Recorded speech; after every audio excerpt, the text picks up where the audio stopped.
This episode of Cosmic Sponge discusses cannibalism and contains scenes that some listeners may find disturbing. Viewer discretion is advised. In this episode of Cosmic Sponge, Project Galileo gets some new recruits, some alien metamaterial is examined by a Stanford professor, NASA photo reveals a black triangle UFO, Black Hawk helicopters chase UFOs over Connecticut, and then we look into cannibalism, from its origins to its persistence into the modern era. And as a bonus, we review which restaurants passed the cannibal taste test. He was eating at Five Guys before Five Guys was a chain restaurant. Oh man, you messed up one of my cannibal jokes. What's Cannibal's favorite restaurant? Five Guys.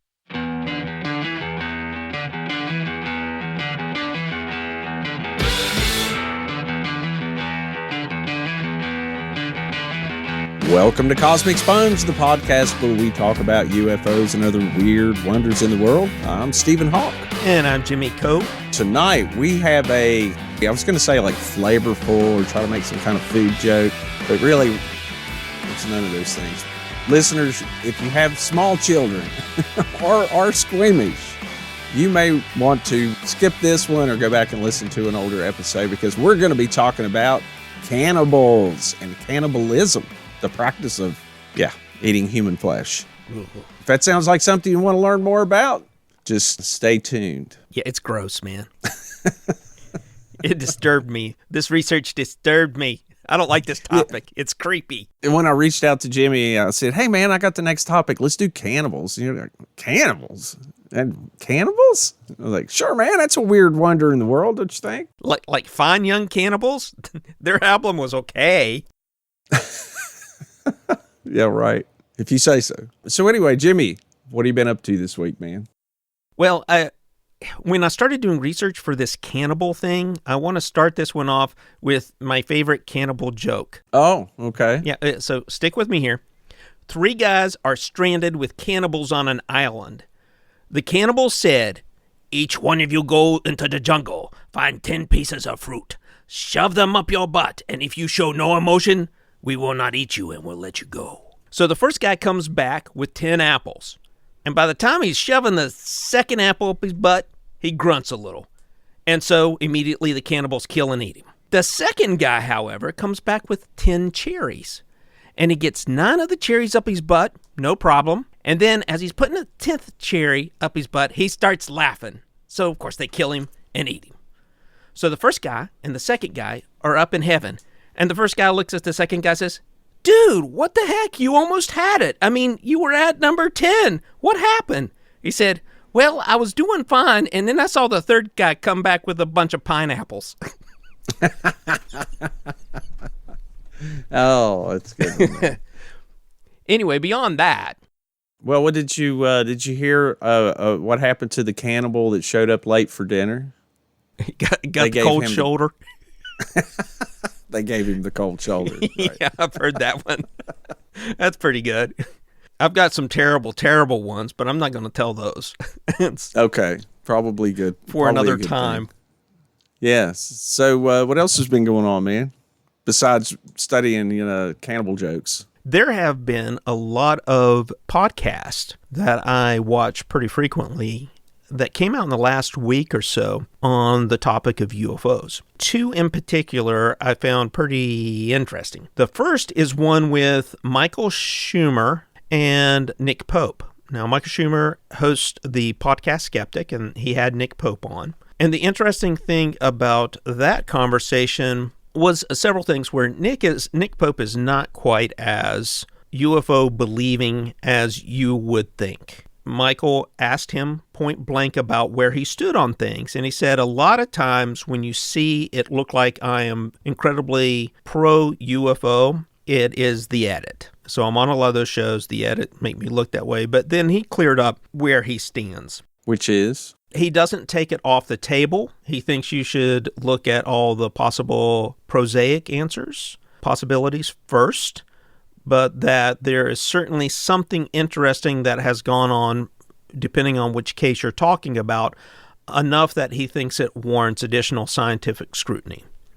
And to that end, both Michael and Nick Pope are on Avi Loeb's Project Galileo. which was the most interesting thing that came out of that interview. Now, the other podcast that I really liked was one with Lex Friedman, and I watch Lex's stuff pretty often. This week he had Gary Nolan on. If you'll remember the documentary, what was that documentary that we both liked a lot with? The Phenomena? Yeah, The Phenomena. James Fox? Yeah. Exactly. In there, he took, along with Jacques Vallée, some metamaterials that had supposedly fallen from a crashed UFO to a professor at Stanford. And that would be Gary Nolan, who's a materials professor there. He had him on. And so Gary had a lot to say. He is also on Avi Loeb's group, and he said it's a large number of scientists at a high level who have joined this Project Galileo, which I think is awesome. I mean, you couldn't ask for a better outcome of all of the notoriety that since 2017 that we've gotten on UFO front, to have legitimate scientists start putting money and effort and time into this issue. He did talk about one case where he got the metamaterials and expanded on a little bit what was talked about in the phenomena. All he was willing to say about one of the pieces of material that they found was that it had an incredibly high magnesium content, that it had to be part of an industrial process. So it had to be created either directly related to an end product or a byproduct of a manufacturing process. That the cost to make that, regardless of whether it was a byproduct or whether it was intentionally the end product, the cost would have been in the tens of thousands of dollars to manufacture that.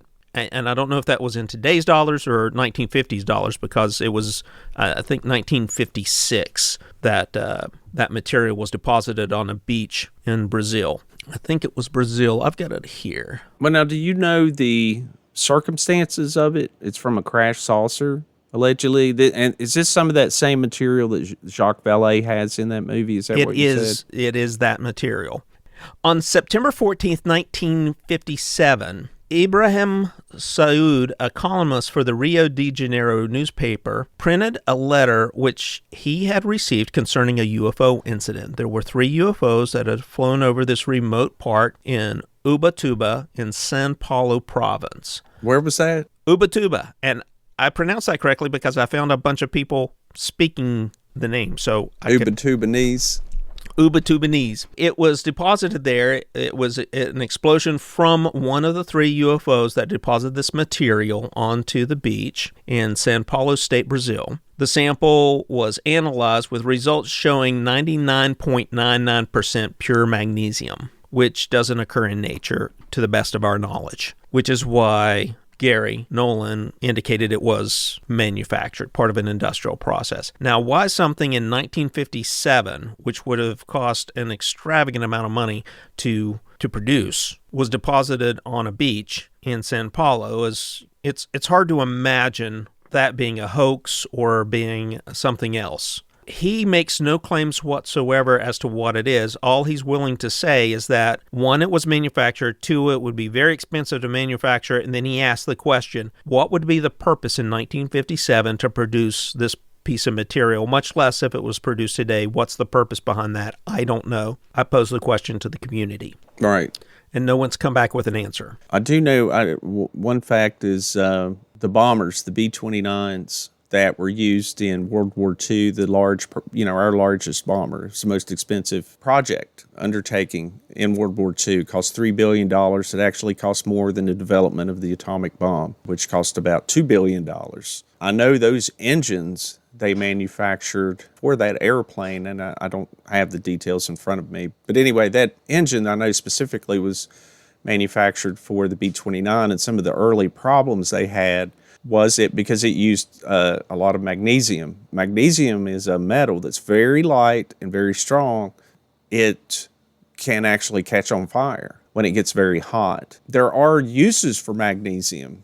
That's just one example that I'm aware of in an airplane engine, for instance. I remember the B-29 pilots said once they got the engines running, they would try to take off very quickly because those engines would heat up, and of course they were air-cooled radials. The air moving across the fins of the cylinders is actually what cooled those engines, and if they let them get too hot, they would burst into flames for sure. And it was some of the early teething problems with those airplanes when they developed them. Wow. So, but anyway, beyond the aviation history lesson, there was, there are purposes for magnesium, and could have been some debris from some manufactured object that they found. And I'm sure there's probably hundreds of other uses to manufacture magnesium or have it refined in a certain way or what have you. So, I guess they need to bring in some kind of industrial expert or someone who works in metallurgy or someone that would be familiar with some of the uses of magnesium. A magnesium magnate is what they need to bring into their team to discuss what magnesium could be used for, how it would be refined, and compare it to what they've discovered. And they may find out it was just, a piece of debris. But there were witnesses, I guess, that said, hey, this is some of the debris that came off of this thing. So it was a fisherman, so I don't know how sophisticated or how familiar he might have been with aircraft at that period of time. So it could have been a case of mistaken identity where he had seen 3 craft, and maybe just through the discussion, the game of telephone that you have where it goes from one person to the next, it got conflated with UFOs rather than properly identified as bombers, for example. Yeah, I mean, who knows? But anyway, it's interesting, very interesting, and I'm glad that they are bringing in some true credentialed scientists, some experts that look at this sort of thing. It gives me hope that maybe something will be uncovered. As I've said on this podcast many times, I have zero faith that the government, if they do discover something or have discovered anything, that they'll ever share it with the public. I don't think that anyone in the Pentagon would think it would be in their best interest to share it with the public. I don't think they'll share it with members of Congress or the Senate. They look at those people as temporary employees, right? Yeah, for sure. So I found a story. This is on the Mirror and just some of their UFO stuff. A UFO enthusiast was looking through some old NASA photographs, and this article is dated February 8th, and just a couple of days ago from when we are recording this. Looking at some old NASA photographs from the 1960s, it was during the Apollo 9 mission, and these are, of course, pre-Apollo 11 missions, which actually landed on the moon, but the earlier missions, like this one, were conducted in Earth orbit to test out their technology, to practice docking, to see if the lunar module could dock with it and work on the maneuvers before they actually did the whole moonshot. They launched several missions just in Earth orbit. Now, this comes from a podcast, a YouTube star named Tyler. Goes by the screen name of Secure Team 10. Sounds legit. Spotted a black triangular craft that he believes was photographed by mistake. But of course, we all know the government's covering up UFOs. But when you zoom in, when you look at the photograph, the whole photograph, you see nothing. I mean, it looks like the Earth. There's a astronaut emerging from a space capsule. There's some other equipment around. Looks like a piece of one of the maneuvering thrusters on the side of, I believe, the lunar module, and spacecraft in Earth orbit. But then when they show a little tiny square zoomed in, there appears to be a little triangle in the clouds of the Earth, a black triangle. Maybe there was some of those Belgium UFOs floating around back in the 60s, checking out our space program. Wow, are you going to put that on our Facebook page? Sure. I'll put it on there right now. Yeah, I'd like to see it. I'd like to see our black triangle. I mean, does it look like a black triangle? I guess I can wait and look at it here. Just looks like a fuzzy black triangle. Of course, it's zoomed in significantly from the original photograph. Mm-hmm. Are you seeing it? Yeah, I am. I mean, that could be anything. Yeah. Could just be an artifact of the camera, the film, anything. Yeah, it could be something that fell on the lens. Maybe the guy's eating Triscuits who's taking the photo, and a crumb falls down onto the lens. I don't know if he'd be eating Triscuits from inside a vac suit. I mean, you don't know what those guys were eating. I mean, we used to eat that Tang stuff as a kid. Oh, yeah, Tang. Yeah. Well, you didn't eat it. You drank it, right? Well, some of what the astronauts had. Some of the kids ate it. Dang. My little brother ate that stuff by the bucketfuls. He didn't wait for the water. Yeah, why dilute it, right? That's what he says. You want to hit a tang, dude? I would if there were any left. That guy over there took it all. That's my little brother.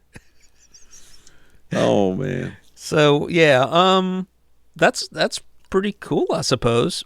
I did see that over Connecticut. Did you see that a UFO was chased by 2 Black Hawk helicopters over Connecticut? I heard something about that. Yeah, it looks like 2 helicopters. I don't know that they're Black Hawk helicopters. I don't know how you can tell. I'm not like you. I don't You want me to look at them? read. Yeah, sure. Let me post this on our Facebook page as well. This is going to be our Black Hawk helicopters chasing what appears to be an orb-like UFO. And it should be up now. Yeah, got it. And I can't tell. I can't tell. Also, I can't tell whether the helicopters are chasing the orb or the orb is chasing the helicopters, or at least one of the helicopters. The perspective is a little off, so it's hard for me to tell. I can't tell if they're Black Hawks. It's just too far away. Not enough resolution. You know what? It looks like lens flaring to me. That's what I thought. The first time the video plays, it looks, the very first part of it kind of looks like, okay, something to it. But then the second half of it, when it near the end of the video, it looks very much like a reflection of light on glass. I think it may be a spotlight on the helicopter. In fact, look down below. See? Mm-hmm. It's a spotlight being shined on the ground. See it? Oh, for sure. Yeah. That's what it looks like to me. So this may be a case of mistaken identity, and our friends up in Connecticut were just having a little trouble discerning what they were looking at. Pretty cool. Maybe not. Maybe not. Maybe it's one of them there flying saucers. Could be. That's all I have on that front. No more news from me. Yeah, that's it for me too. So let's jump into our main topic tonight, which is cannibals. Gross. But before we do that, I'd like to remind everyone to please rate and review the podcast, and do me a big favor. Tell a friend, tell a relative, say, hey, tune into those guys on Cosmic Sponge. They talk about weird wonders and UFOs every week, including cannibals. I mean, who else talks about cannibals, right? Other cannibals. Also, look for us on Facebook. You'll see the news stories we talked about tonight. Look for us on Instagram with Jimmy's twisted sense of humor, makes up those things and posts them every so often. Go to our webpage. It's cosmicsponge.com. There you'll find our web store where you can find some items to buy. And you can tune into all of our previous episodes. You can also look for a little coffee cup icon in the upper right-hand corner. If you'd like to support the show, just click on that and follow the instructions. If you'd like to reach out to the show, our contact information is firstcontact@cosmicsponge.com. So, Jimmy, I heard you took a little bite out of this subject, so would you give us a rundown? Terrible. Jumping right in. In 1493, Christopher Columbus made landfall on an island which he would name Santa Maria de Guadalupe. Is that Spanish for Cannibal Island? It should have been. No, it's actually Spanish for Our Lady of Guadalupe, a shrine to the Virgin Mary venerated in the Spanish town of Guadalupe. Here he encountered a friendly indigenous population known as the Arawak, which he probably renamed Guadalupeans as part of his naming tour of the New World. During his stay on the island, he would hear rumors and stories from the Arawak peoples detailing the atrocities of the Carib, a bloodthirsty tribe with a predilection for human-stuffed tacos. Upon returning to Spain, Columbus wasted no time sharing his horrific news with the Spanish crown, leading to a decree authorizing the enslavement of any indigenous person identified as a Carib. Within a short period of time, the word Carib changed first to Cariba and then Caniba, and eventually transforming into cannibal proof positive that pronouncing words has been just as difficult for our distant ancestors as it continues to be for us in the modern era. While there was clearly particularly me and Jimmy. For sure. While there was clearly a political and monetary motivation for the crown to enslave the indigenous population, that didn't mean there wasn't also evidence of cannibalism in the New World. Well, hold on. Before you go any further, now, in all seriousness, that word was Carib? It was. Is that where the word Caribbean comes from? It is. Or Caribbean? Mm-hmm. Really? Yes, and there was actually 2 tribes of the Caribs, one on the islands, the Lesser Antilles, and the other on mainland South America, just across from the Lesser Antilles. And they really were cannibals? Well, I mean, yes, probably. They definitely had jewelry made from the bones of their fallen, conquered enemies. The assumption was, and there was some indication, at least on the mainland, that there was some cannibalism that occurred there with various tribes. But most historians believe the bulk of the stories were just used for political motivation to... fabricated in order to make it okay to enslave them, kill them, whatever. Exactly. Dehumanize the native peoples in order to say, well, they're a bunch of heathens, so we can do with what we want. We can kill them and do whatever because they don't believe in Jesus or whatever. I get it. Yep. I mean, that's been the excuse since as recently as 120 years ago. So exactly. Yeah. or less, probably 100 years ago, you know. Last week, my neighbor.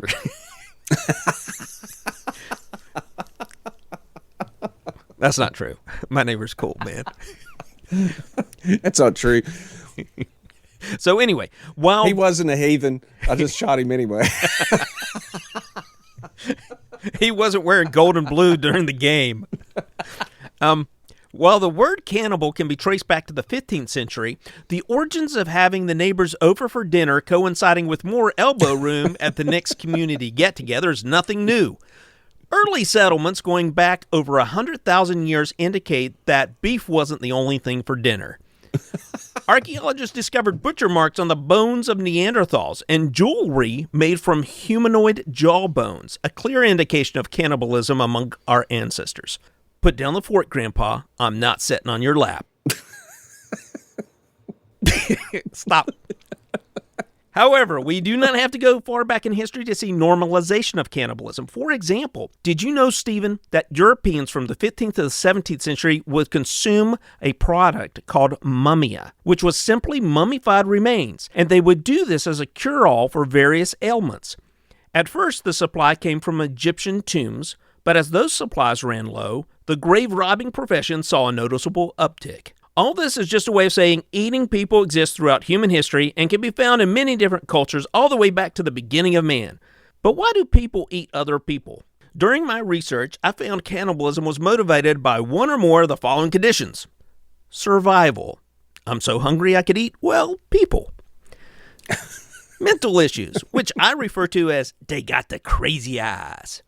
And then cultural, religious, or spiritual beliefs that normalized cannibalism as a way to honor loved ones, or perhaps as a way to transfer some perceived mystical power, knowledge, or strength from a conquered foe to your dinner plate. Regardless of the reasons for cannibalism, and it still occurs even now, for most of it, it's considered, thankfully, taboo, a despicable act unthinkable by any modern civilized standard. Having said that, let's look into specific examples throughout history and see if there's any cases where cannibalism is justified.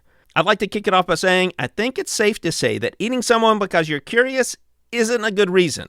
That's the crazy eye category talking. And with all that being said, Steve, you're up. Yeah, I guess the crazy eye category is like Jeffrey Dahmer, right? Yeah, I mean, definitely. He said to, yeah. Definitely. So yeah, we're not really going to cover. He was eating at Five Guys before Five Guys was a chain restaurant. Oh man, you messed up one of my cannibal jokes. What's Cannibal's favorite restaurant? Five Guys. Okay. Yeah. Oh, that's a good one. Yeah, we'll just leave that one alone because who knows what's in some crazy serial killers, twisted mind, who knows. But most of the stories that I found and the ones I'm going to talk about tonight are going to be the stories of survival. I'm thinking Jimmy maybe found some of the more interesting ones, but I've got a couple of stories of survival. People turn to cannibalism. I mean, normal, God-fearing people. One example is the Donner Party, and I'm sure everyone has heard about the Donner Party. And this was a group of American pioneers. They were migrating from California, from the Midwest, like Ohio, I think. This would have been spent in the winter of 1846 through 1847. They took a different route than some of the other pioneers were. There was during the 1840s, some of it was the gold rush and some things like that. There were a lot of guides written of how to get to Oregon and California. There was just a lot of wagon trains heading that way. And they had to deal with all kinds of things, obviously being in the wilderness. They had to deal with hostile Native Americans, although not all were hostile. Some help people along the way as well. It was a dangerous and perilous journey at the best of times. They took their particular route. They ended up leaving late. They had all kinds of mishaps, all kinds of problems along the way. They ended up trapped and snowbound in the Sierra Nevada mountain range. It was sort of an early snow hit, and I mean something like 4 feet of snow hit, and they were just totally trapped and ran out of food. Some died. Of course, a few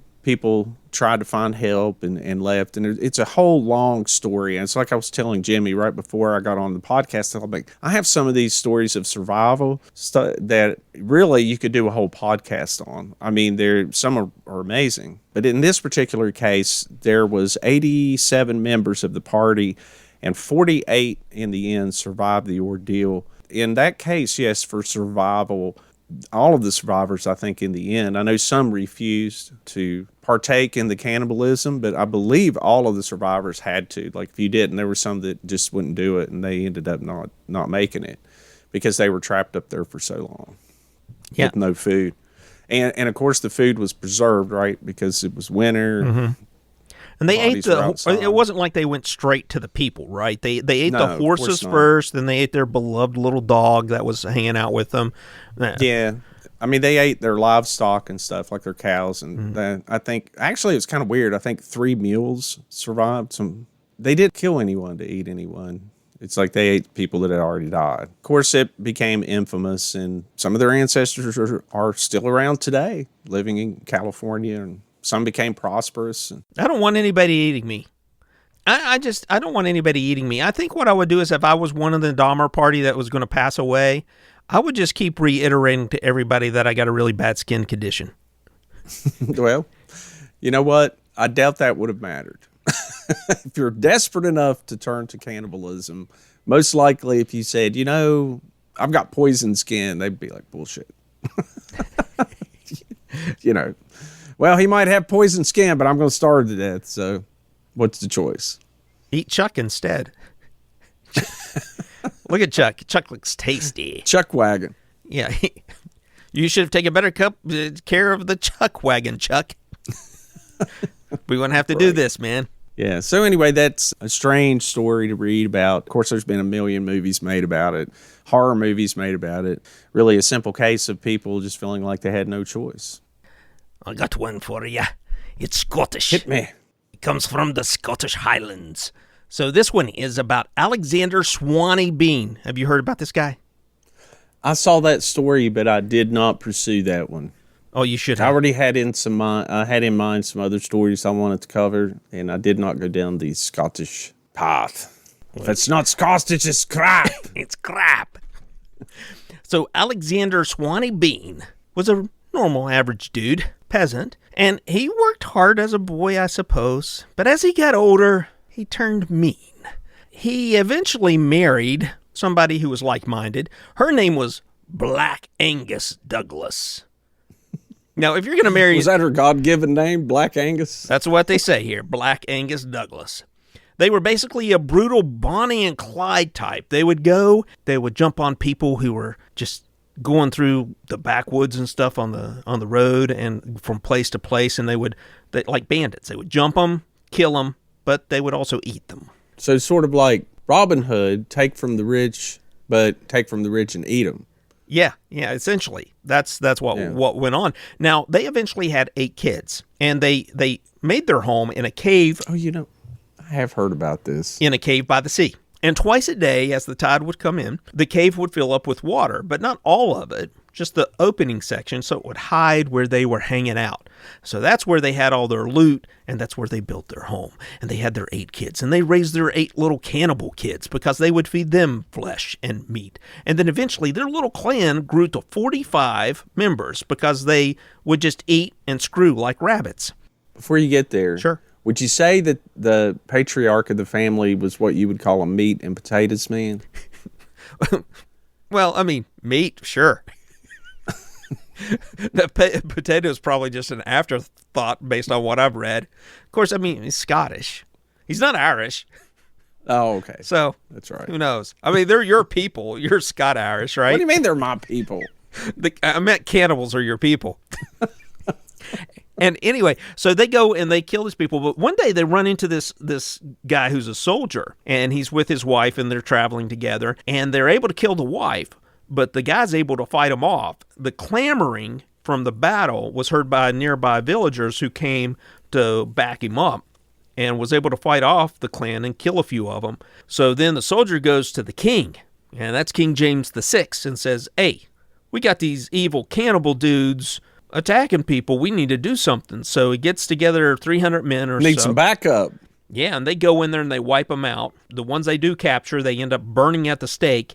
Yeah, that's the story of Alexander Swanee Bean. Now, the question I had at the end of reading all this seemed a little over the top, right? So I go and do a little digging, not much, because it doesn't take much to find out that this is more than likely just a legend, a scary tall tale that caught on and has no real teeth to it. There's no indication that this guy ever really lived. I have heard that story.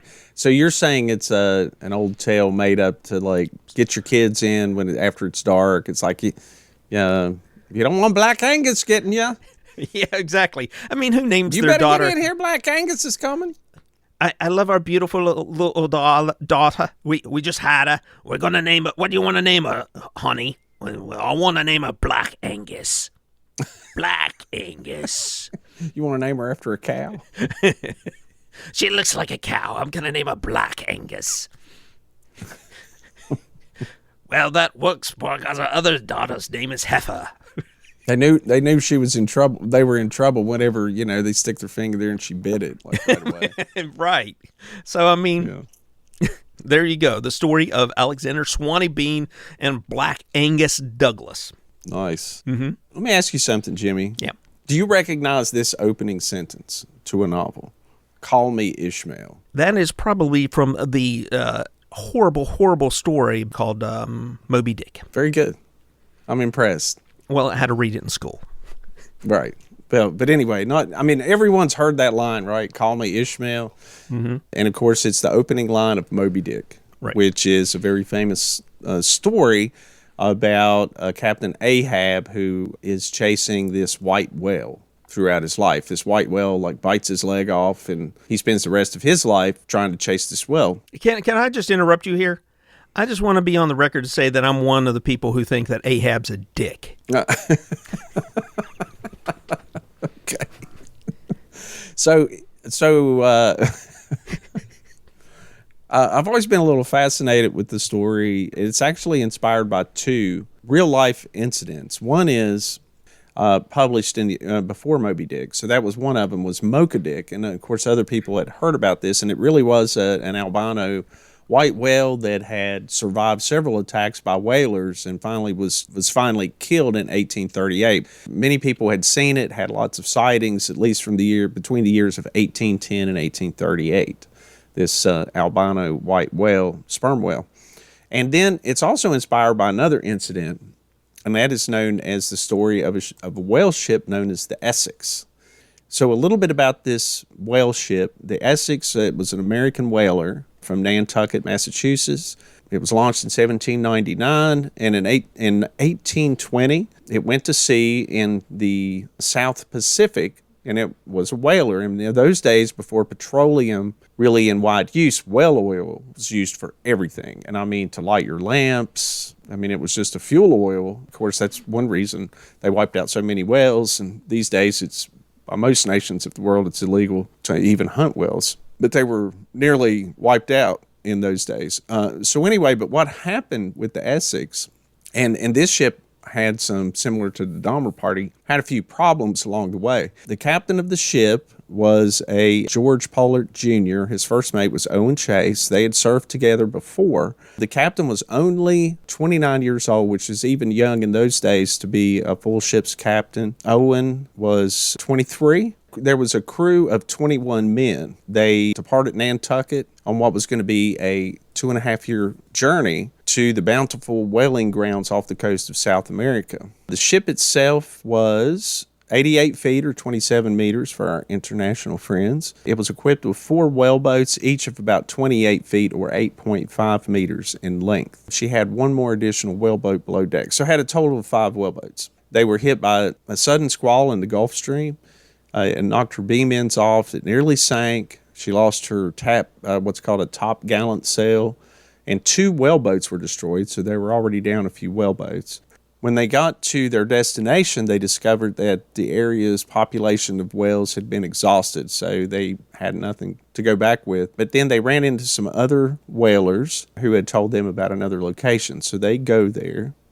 And I'm including a lot of details here, and here's one that just I found amazing, right? They stop off in the Galapagos Islands to restock their food supplies on the long journey and sail for Charles Island. It's later named Floriana Island in the Galapagos. During the week at anchor, they captured 300 Galapagos giant tortoises, the ones that are almost extinct now, to supplement the ship's food stores. And of course, sailors would bring live animals with them because you could feed them just a little bit of grain or whatever and keep them alive and then slaughter them later and have fresh meat, right? That's why pigs literally exist everywhere in the world, on islands and stuff all over the place, because some would escape. Anyway, I found that amazing that they took so many of those giant tortoises. Then you could use the shells for like bowls. I guess you could, but how many bowls do you need? Or 300 sleds. bowls on the ship.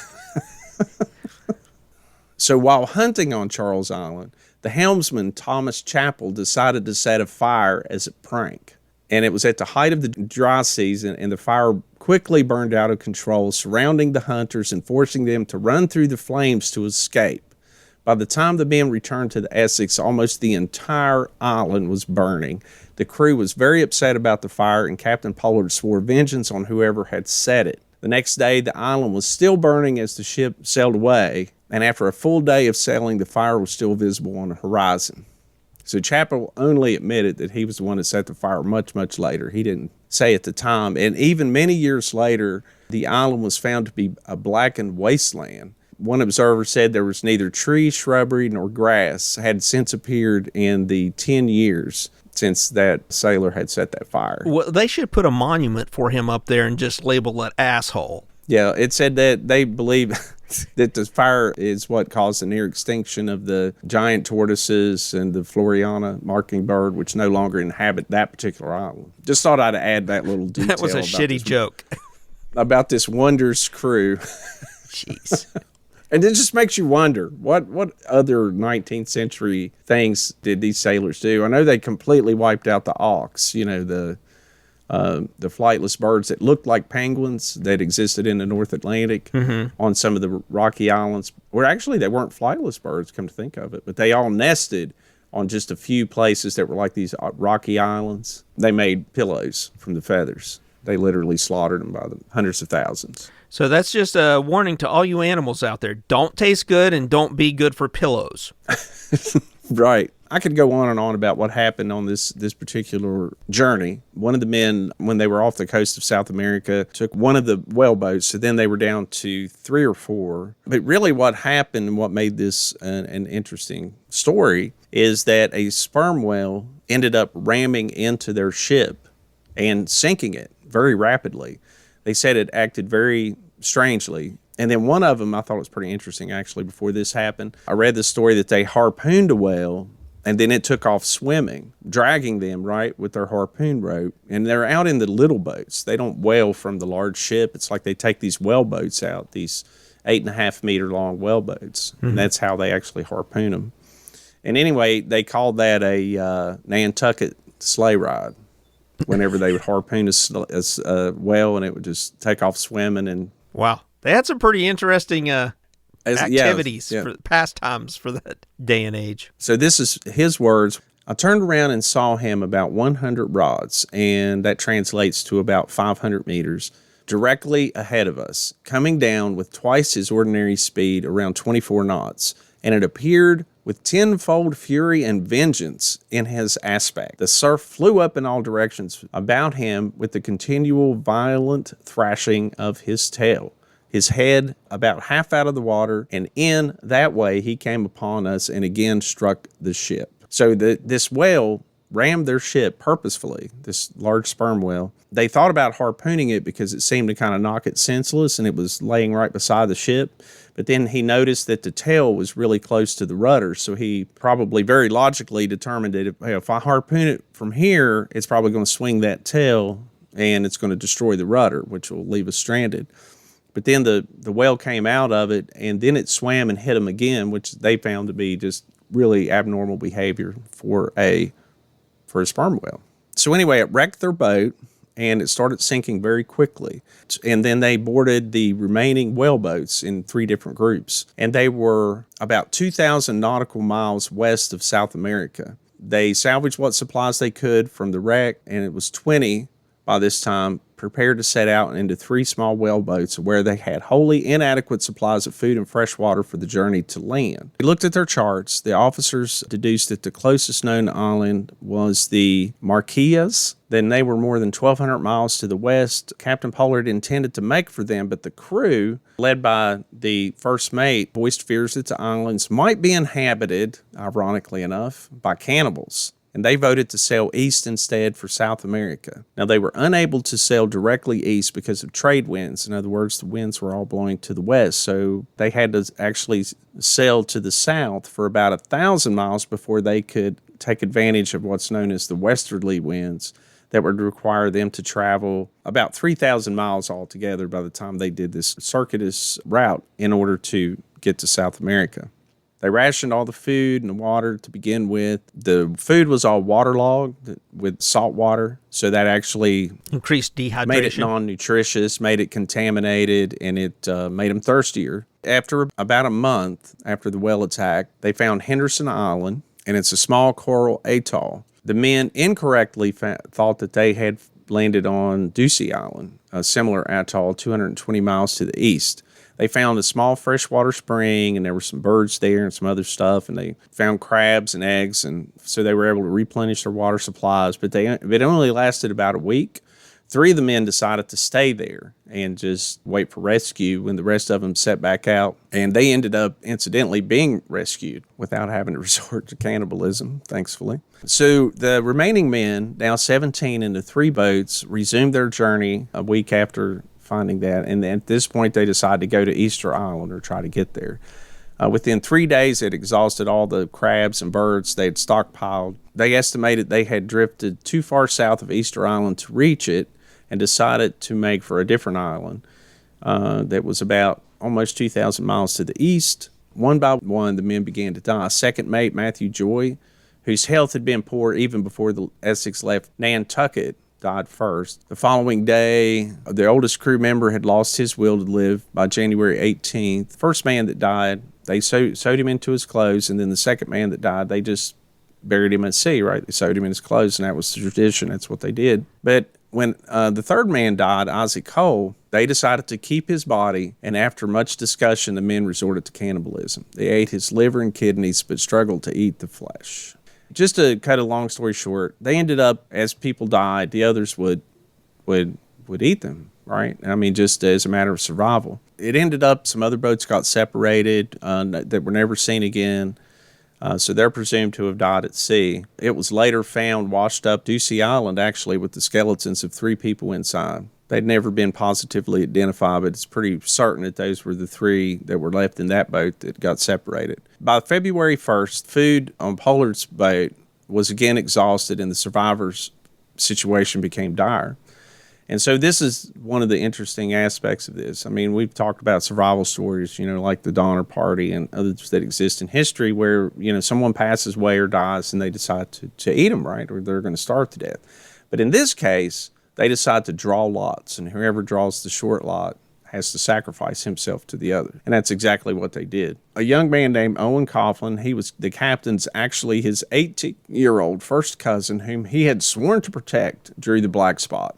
Polar allegedly offered to protect his cousin, but Coughlin is said to have replied, "No, I like my lot as well as any other." And then lots were drawn again of who would be Coughlin's executioner, and it was his young friend Charles Ramsell. He shot him, and then they ate him.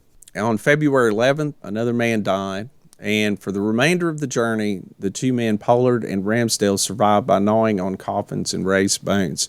And when they were rescued, they were finally found just floating off the coast of South America, and it just so happened that another whaler came up beside them, and they were so out of it, they didn't even notice that ship, like right beside their boat, and men yelling at them like, "What are you doing down there?" You know. And then finally, when they got down to them, it's like they're gnawing on these bones. They were just like out of their minds. Pollard returned to sea in 1822. This is the captain. Returned to sea in 1822, right after he gets back, right? On the whale ship Two Brothers, and she was wrecked on the French frigate Shoals during a storm off the coast of Hawaii on his first voyage. Then he joined a merchant vessel, which was wrecked off of the Sandwich Islands, which is also today's Hawaiian Islands. And by now, he was considered a Jonah, which is considered an unlucky person, and no ship owner would trust him to sail on a ship again. He was forced to retire. Yeah, I think that's a good call. That. He shouldn't have called his boat the Cannibal, the HMS Cannibal. Right. I don't want to be on that boat. But anyway, he lived to the age of 78, the ripe old age of 78, and he died in Nantucket in 1870. Owen Chase, the first mate, also survived, come home to find that he had a 14-month-old daughter that he never knew he was about to have. "I gotta tell you, I was out at sea, and I named my ship the Cannibal, and we had 15 good, strong men on board. Day 1. Day 2, we had 13. Day 3.5, we had 3. I was mighty hungry." He ended up publishing a book, the first mate, Owen Chase, did, and it's called How to Cook at Sea? Yeah, anyway, it's called The Narrative of the Most Extraordinary and Distressing Shipwreck of the Whale Ship Essex. How's that for a catchy title? It's a mouthful. And again, like I said, that was one of the main thing that inspired Moby Dick was, of course, the whale ramming the ship and sinking it, which was really something that just didn't happen. And then the cabin boy stayed at sea. He survived in one of the other boats. Thomas Nickerson, he became captain in the merchant service and late in life wrote his own account of the sinking titled The Loss of the Ship Essex, sunk by a whale and the ordeal of the crew in open boats. Another catchy title of the 19th century. He wrote his account 56 years after the sinking. He wrote his account in 1876. It says it was lost until 1960. And the Nantucket Historical Association published it in 1984. He died in 1883 at the age of 77. So it was the men who survived was 5 guys survived. 5 guys. Hence the name of the restaurant. I'm not saying 5 Guys has any relationship to cannibals, but oh my God. Anyway, there's coincidence here, folks. Just coincidence. That's the story of the Essex. That was one of the inspirations of Moby Dick. So this reminds me of the case of the yacht Minuet. It was a 52-foot cruiser built in 1867. It was bought by an Australian lawyer, Jack Want. He needed to sail it to Sydney from Southampton on the 19th of May in 1884 with a crew of the following 4 individuals: Tom Dudley, Edwin Stevens, Edmund Brooks, and Richard Parker, who was the cabin boy. He was only 17 years old, orphaned, and not a seaman. A very inexperienced seaman is the way they put it. While they were on the trip, there was a storm. The boat sank. They escaped on a longboat. And while they were on the longboat, they ran out of provisions, and the young Richard Parker drank some of the salt water, which led him to get very sick. Dehydrated, became very sick. Not a good idea. And so they ended up cutting his throat and eating him. Now, when they made it back, the rest of them made it back to land. I believe it was just 2 of them that survived the trip, but they all partook of Mr. Parker. There was a court case that involved Dudley and Stevens. There was a basis in common law, there was a precedent in common law that at sea, there were some customs at sea. And the custom at sea is that every sailor understood and knew at that time was that if you got in a situation where it was necessary to resort to cannibalism, you just had to understand that you drew lots, somebody's going to get picked, and the other people are going to kill them. And they wanted to kill them and drink their blood because they felt that if they just died, then the blood was no longer good. So you had to be alive and then killed to drink the blood for fluids. Okay. Yeah. Weird kind of side thing there. But they went to court and won. So they only ended up spending maybe a year in prison. Well, for murder, I guess. For murder and cannibalism.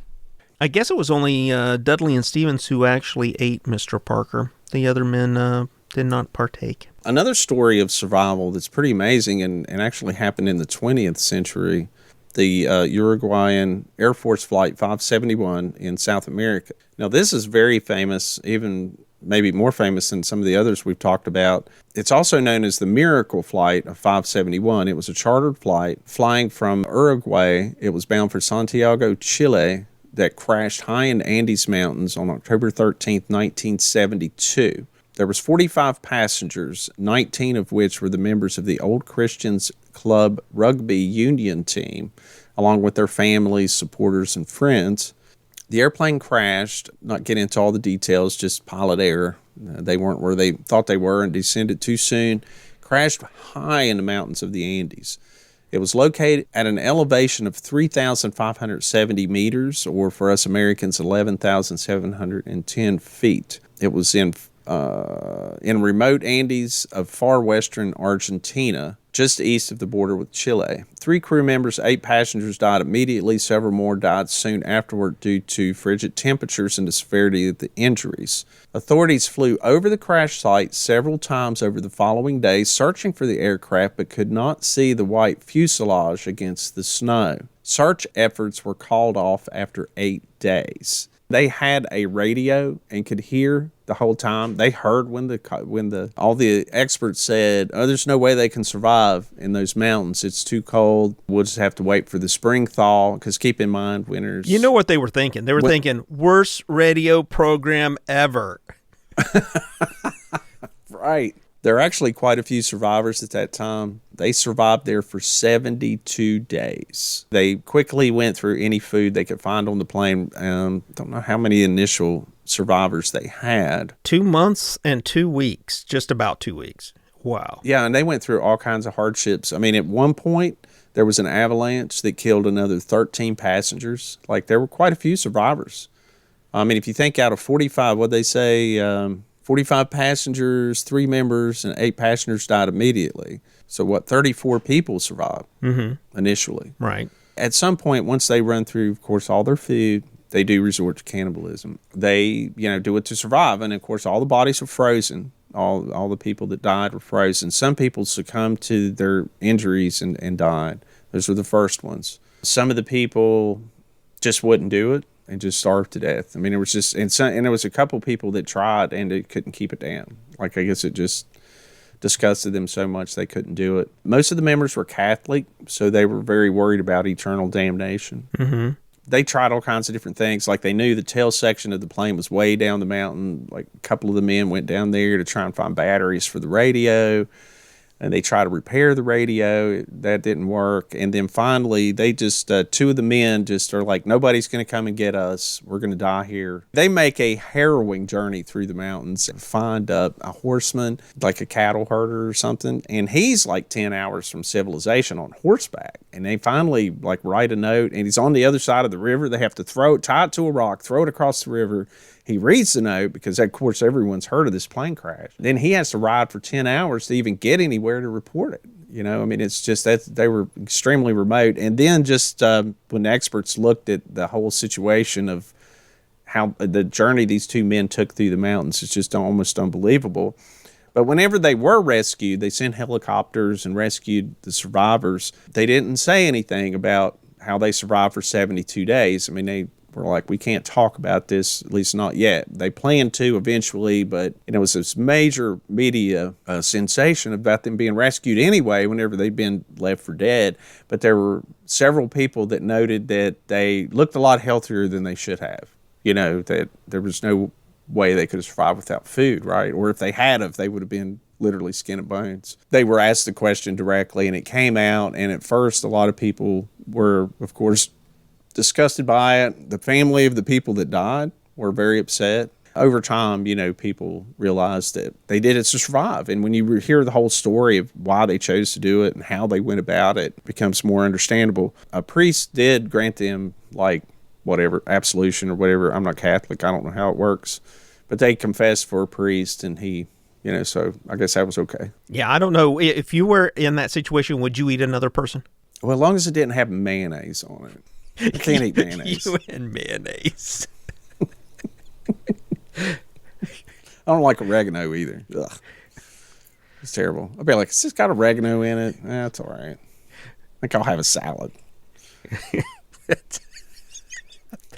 I'll have a salad. It's not like they had that as a choice.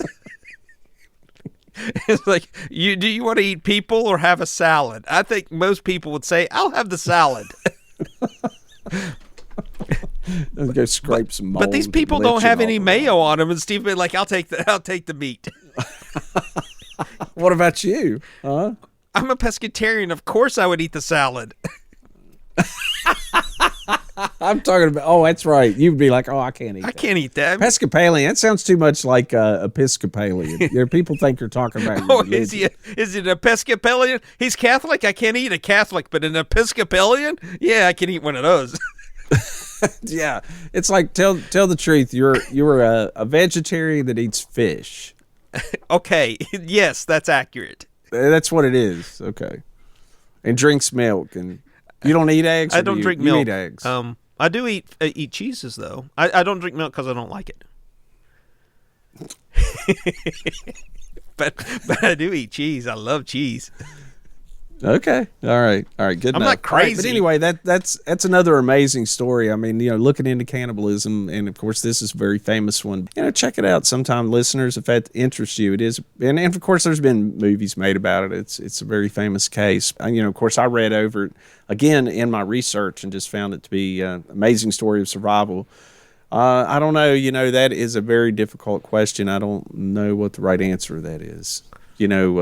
Faced with starvation or eating someone that I knew personally as a friend, or I just want to put this out there: if you need to eat me, family member. Hey, if you need to eat me, I'm okay with it. I mean, if I'm dead, Man. I ain't drawing straws, buddy. What about you? What? If you had to survive and there was no fish around or salad or cheese. You ever see those cartoons where the guys are trapped on the island and they look at each other and they look like chicken legs or anything? I just look at the other person and imagine them as like a piece of salmon or something. A little fishy head. Okay. Good enough. I'm just saying, I'm a survivor. Yeah. What else you got, man? So I don't want to get too political here, but communism sucks. And the reason why is I did a little bit of research into communism, and both in China and in the Soviet Union, they had famines because they really sucked at redistributing all of the skills and labor for all of the means of production, particularly in agriculture. Yeah, it was very bad in the 1930s. And for the Soviets, whenever landowners no longer owned land, I mean, it was all the state, everything belonged to the state. Right. And then they moved people, too. They moved people all over the place. Right. So what we're going to do here is in 1921 and 1932, there were Russian famines, which resulted in cannibalism in various places. The most nefarious, awful, terrifying, horrific stories came from the 1932 famine. End of 1932, beginning of 1933, the Russian police in Moscow had quotas they had to meet. You had to have your papers, and if you didn't have your papers, the police would pick you up and just tell you, no, don't tell us your story, your sob story, whatever it is. You left your papers back at your house, which actually happened to a lot of these people. because they just went around the corner to buy, a beer or some vodka or whatever. And they got picked up and shoved in these buses, and then they would bus them to Siberia. And they would tell the people on the receiving end that these are criminals that you're going to be receiving.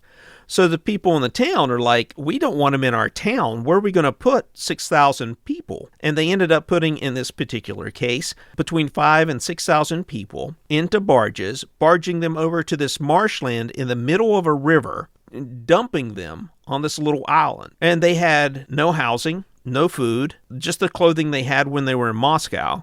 So they had no real sustainable clothing. And lo and behold, what eventually happened is some of them started resorting to cannibalism. And it was pretty horrific because what they would do in many cases is take the people, tie them to a tree, and then just start eating them. Oh, my God. Cutting off pieces. Sort of like chowing down, baby. trying to preserve them, not kill them right away, right? Exactly. Sort of thing. And many of them, thousands of them died. Thousands. Another cannibal case, I actually didn't put this in my notes, but another case of probable cannibalism was the doomed Franklin expedition. I read a book about that a few months ago. Mm-hmm. And when they found some of the remains, they not all the members, but they did find the remains in different places where they tried to go across land and do other things. And they found a few bones that they believe had the telltale marks, the marks on them, where it was taken off and boiled. And the Franklin, which one was that? Was that the Terror and the Franklin? Yeah, they were looking for the Northwest Passage. They were led by Sir John Franklin in 1845, and of course it was the Erebus and the Terror, were the two ships. It was a very well outfitted expedition, and the Arctic and the Antarctic, in those eras and on into the early 20th century were really the last two places that just hadn't been explored. So yeah, it was a doomed expedition. It never made it and disappeared for many years. But anyway, we'll get into all that, and maybe someday, I don't know. But it's a very interesting story. Of course, there's a lot of things that it just disappeared. Nobody knew what happened to it, and finally found the remnants of it many years later. The guy did you know the guy that made the first passage, in other words, the first water passage, which they call the Northwest Passage, it's north of Canada. Of course, it's in the polar regions, which much of it stays frozen most of the year, was Amundsen. It was Norwegian. He was the first one to make it, and he wintered with the Eskimos. He adapted to their ways using seal skins and stuff like that. Mm-hmm. And did you know he is also the first explorer to discover the South Pole? Busy guy. Big polar explorer, yeah. Yeah, Rolled. I don't do very much with my days. I did some stuff with his days. And he used a really small ship to get through the Northwest Passage and everything, So I have a couple more. How many more do you have? I just got one minor story left. I had another one, but I'm going to leave it. We're running really long. Yeah, so I'm going to just go through quickly through just a handful of additional notes about cannibalism. I mean, I do want to briefly mention just give them honorable mention, the Aztec people. Sure. They had this habit of sacrificing people and eating body parts. Didn't they? I know they would take them up on the top of those big pyramids and cut their hearts out, right? Yes. It would usually be tribes of people like enemies and things like that. Did they eat the hearts? They did eat parts of their victims, and the bodies of the sacrificed victims were likely presented to noblemen and other distinguished members of the community for consumption. Right. So this would fall under that religious, ritualistic, spiritual sort of consumption. Unless they just like the taste. We don't have any of them still alive today that we can question about that. But then I want to talk about the Agora. It's a sect of Indian monks. Have you heard of these cats? No, I don't think so. So they perform cannibalistic rituals in order to gain spiritual enlightenment. Now, they just currently, as of today, or as of last year, have just 20 members. And they drink from human skull bowls, cover their body in burnt human remains. They, however, do not kill anyone for use in their ceremonies, only using the bodies of those people who have already died. Is that where is that? The This is in India. They worship the Hindu deity Shiva. Yeah, the destroyer. Yeah, they believe there's no difference between pure and impure and engage in many obscure practices such as meditating on top of corpses and making bowls out of human skulls. They also practice ritual cannibalism. And this is where they use ground up pieces of burnt flesh and bowls and maybe make a paste or something out of it and consume that. I want to mention one other interesting thing about India and just talking about that sort of stuff. You know, a lot of movies you would see, and I'm not sure if this is still the case, okay? But like movies that you would see like Creepshow and some of the physical special effects that they would do that would have skeletons or, you know, skeletal looking things, you know, in their special effects, right. in like a horror Remains movie or something and such, like that. right. Did you know that those special effects places ordered those skeletons from India, and they are really human skeletons? Talk about authentic. I don't know that that's Now, that's true. I don't know how I feel about that. I think I feel pretty... I'm not sure how I feel about it. I mean, I love horror movies. I mean, that's just something I like to watch. But a big part of me is like, I know it's fake. I mean, that's part of it, right? I love special effects and all that kind of stuff. I always have. Part of me watching a horror movie or any kind of fantastic special effects or whatever, I'm into how did they produce that special effect? How did they make that practical effect? That's neat, right? But then to learn that they're actually... I'm not okay with really it. human skeletons? Yeah. Unless, like, I could see me doing this, saying, okay, when I die, I don't want to just be buried. I mean, that's useless. I want you to take my whitewashed bones and put them in a horror movie, but I want credit. Skeleton. Skeleton number Jimmy 3, Go. Jim. Skeleton number 3. Yeah. That'd be awesome. Yeah, it'd be in your will. Send remains to Industrial Light Magic. Yeah. Or Weta or somebody. Yeah. That'd be awesome. Right. So you were talking about having Uncle Bob over for dinner. Well, there is a tribe in Papua New Guinea called the Foray Tribe that do just that. When a person dies, they will have funerary practices where the person who is deceased will leave behind some instructions for how their body is to be disposed of. And in many cases, they would say, I want my family to eat me. And so they did. And it's such a common practice to at least into the 1950s for sure, that they would even bury the bodies and wait for maggots to infest them because they felt that was when the meat was the tastiest. And they would dig them up and eat them. Now, there's a disease that's caused by prions, which is disfigured proteins, that carries various diseases, and one which is prevalent for cannibalism or found in humans and transmitted pretty easily is called Crutchfield-Jacob disease. It's a prion that carries that particular disease, and if you catch it, you have a 90% chance of dying within the first year of having it. There's no cure or treatment for it. Yeah, I can't imagine that trying to find a cure for a cannibal to be really high on the list of like the World Health Organization. I don't know. It gets crazier. Believe it or not. So in 3 years, 5% of their population, and it's not a huge population, 5% of their population died from this disease. But over the long term, they have developed a genetic mutation which protects them against this in a large portion of their population. Well, it doesn't surprise me, really. But, you know, it's pretty interesting you mentioned that. Like, Papua New Guinea doesn't have very good soil, so they have a difficult time raising crops now. Wait a minute. Are you trying to tell me that cannibalism's justified there because they can't make salads? Well, I think that's part of the reason. Like it's known that, I'm not going to say justified, okay, but why the practice may have been, you know, I'm not going to judge it, right? I mean, it's another culture, whatever. You want to eat Uncle Bob? I don't know, man. But you know what? I'm just going to edit that whole part. Not even going to go there. They can't grow crops, so they got to eat each other. They're in an island. They got water right there with fish in it.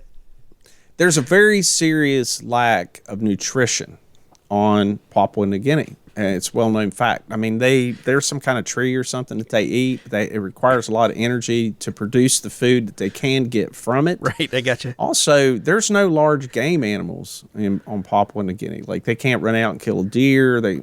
All that kind of stuff, right? So, like, it's real popular for them to eat insects and spiders to get their. I mean, if they see a spider crawling on the wall, I've seen documentaries. They'll just reach out and grab it and eat it right there. Because it's the only sources of protein they have. Now, it brings to mind when you started talking about this practice. I saw a documentary some years ago. It's been quite a while, actually. But I saw a documentary where they were investigating this and talking about cannibalism and that it was practiced pretty recently in history on Papua New Guinea. And they actually found, now nobody wanted to talk about it. Okay, here's these Westerners coming in with their cameras and everything, but nobody wanted to talk about it. They're like, no, that never happened or whatever. That was, hundreds of years ago, and just didn't want to talk about it. I mean, you can't blame them.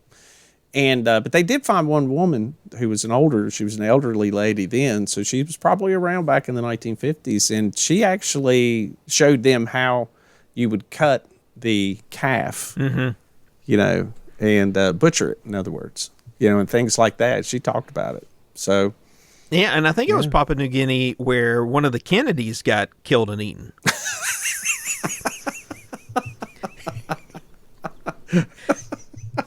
That's a conspiracy. No, theory. it's true.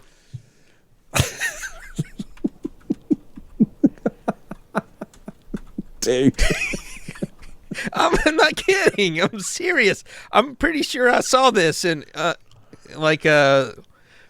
on a conspiracy thread. He really wasn't. It was Conspiracy Magazine Daily. Michael Rockefeller was eaten by cannibals in New Guinea, confirms a new documentary. Oh, Rockefeller. You said Kennedy. I thought it was a Kennedy. I guess it was a Rockefeller. Is that where Oysters Rockefeller came from? Yeah, there he is. Michael Rockefeller. That's the picture of the dude I saw that got eaten. And it was a revenge killing because some white people had killed a bunch of the tribal members and they whacked him and ate him. Yeah. So just be careful. If you're, I've marked any place that has people in the food pyramid, I'm going to stay away from it. Well, Jimmy, I know you're a big music fan. You like some hard rock, right? I love hard rock. Do you ever listen to any of that Norwegian black metal? No. That's a bit. I have a friend. We have a mutual friend, Steven, another Steven, who loves it. But I myself find it a little bit too much. It's over the top for my taste. Yeah, a little over the top. I agree. The vocals. I love hard rock, heavy metal, but some of that is the music's good. And there's some other behavior that could be considered a little over the top when you get down to it. Now, this is Norwegian black metal, and I think anybody that's into black metal, I don't know, maybe the Swedish black metal is considered super hardcore or whatever, but I've always heard Norwegian black metal is like the blackest of the metalist of the metal, right? I mean, well, they get no sun up there for a large portion of the year, right? There was a Norwegian heavy metal band, black metal band called Mayhem. You ever heard this story? No, I don't think I have. Hit me. It was founded by guitarist Oystein Arseth, a.k.a. Euronymous, bass player Jorn Stubert, a.k.a. Necro Butcher, and drummer Kjell or something, Mannheim, a.k.a. just Mannheim. You did really good with those names. There was a singer that had joined the band in 1988, and his name, I'm not sure, let's see. Mannheim and Manic left the band. Members of the band Vomit sang for the band for a short time. I don't think I've heard any Vomit. How about you? Other than, like induced after vomiting? a big party or during the flu. Was it induced vomiting? No, the band's just called Vomit. Oh, called Vomit. I gotcha. No, I've never heard of them, no. Yeah, I'm not familiar with their music. Their catalog of songs is probably something that flew under the radar for me. So in 1988, there was a singer that joined the band known as Dead, D-E-A-D. Is this foreshadowing? A drummer named Helljammer, which I have to admit, I like Helljammer's name a lot better. Yeah, for sure. That's a pretty cool name. Helljammer. Yeah. I'm digging it. But what happened with Dead was in 1991, he shot himself. He shot himself in the mouth with a shotgun after cutting his wrists with a knife. Dedication. A suicide note was left that said, "Excuse all the blood." So his friend, the guitarist Euronymous, shows up, and he took a bunch of pictures of the body in the room. One of these pictures was actually used as an album cover of their Dawn of the Black Hearts album. This started people saying many things about the band. It is said that Euronymous had cooked and eaten pieces of Dead's brain, and it's also said that parts of Dead's skull had been used to make necklaces that both Euronymous and Helljammer wore. It is not likely that his brains were eaten, but it is known that necklaces were made and that pictures were taken. So yeah, there was a rumor going around for a long time that he actually took pieces of the brain, fried them up in a frying pan. So nobody really knows if that's true or not. But it is true that they made necklaces from his skull fragments. In fact, there was a more recent interview in 2012. Another black metal band called Marduk, their guitarist Morgan Evil Steinmeier Hagensen, in a recent interview with Loudwire, Morgan was questioned face-to-face about the rumors, and not only did he confirm that he owned skull fragments, but also lead fragments from the shot that killed Dead and a piece of his brain matter. This is his words. "Yeah, sure, I got it way back, right after he died. Back in those days, Mayhem, they were living in a house and didn't have the best financial aspects, so they didn't even have a telephone. So I remember I was celebrating New Year's Eve in 1991 with Dad back home in Sweden.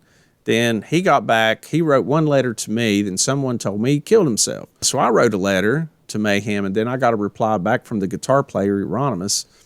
Well, he just shot himself, and here's a piece of his skull. It was a shotgun, you know.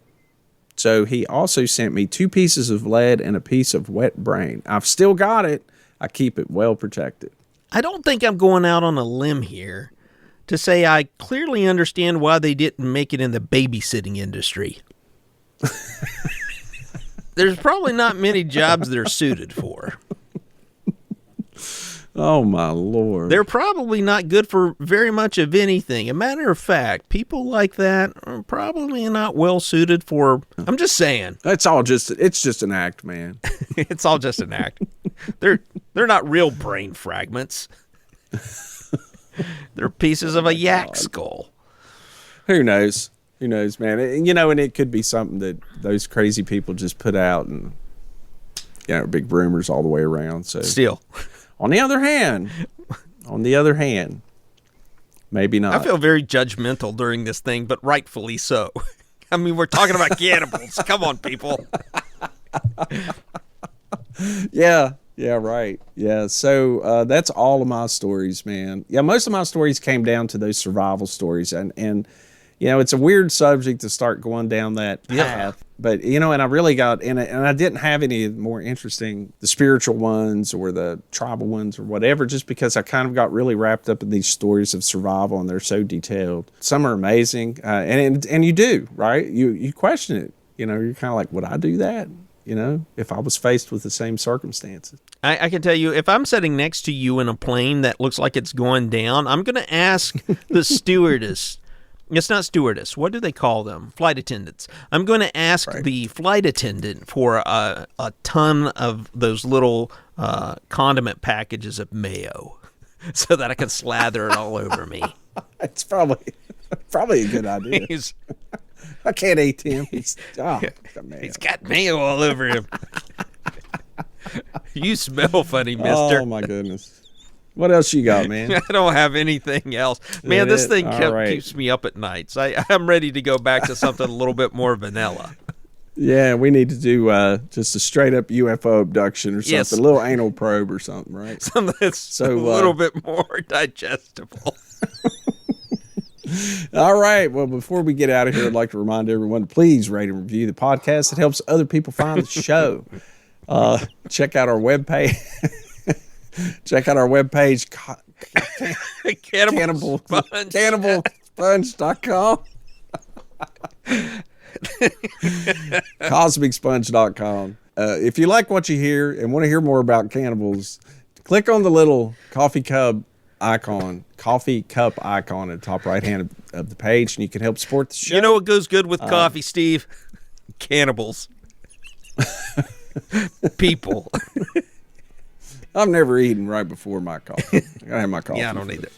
Yeah, check out our webpage. We also have a web store there, and you can find episodes to all of our previous shows and other interesting tidbits there. Our contact information is firstcontact@cosmicsponge.com.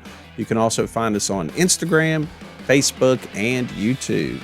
Jimmy, did I leave anything out? No, I think we're good. All right. With all that being said, this is Stephen Hawk signing out, and we'll see you next week. And Jimmy Coe, keep your eyes to the skies and your feet on the ground. Catch you next week. Hey, what does a cannibal call a wheelchair user? Meals on wheels. What do you call a night in a cannibal village? Canned food. Oh, come on, man. No, that one just makes sense. What does a cannibal get after one night stand? I don't know. Breakfast in bed. Oh, that's just wrong. This whole topic's wrong. Oh, these horrible ones. Horrible ones. Of course it's about cannibals. Of course they're going to be horrible. What did the cannibal say to the leper? You gonna eat that? That's just... Two cannibals are eating a clown. One says to the other one, "Does this taste funny to you?" It just tastes funny to me. That's all for this week's episode of Cosmic Sponge. Please don't forget to rate and review us wherever you listen. It helps others find the show. If you have any questions or have a story you'd like to share, you can contact us using our email account, firstcontact@cosmicsponge.com.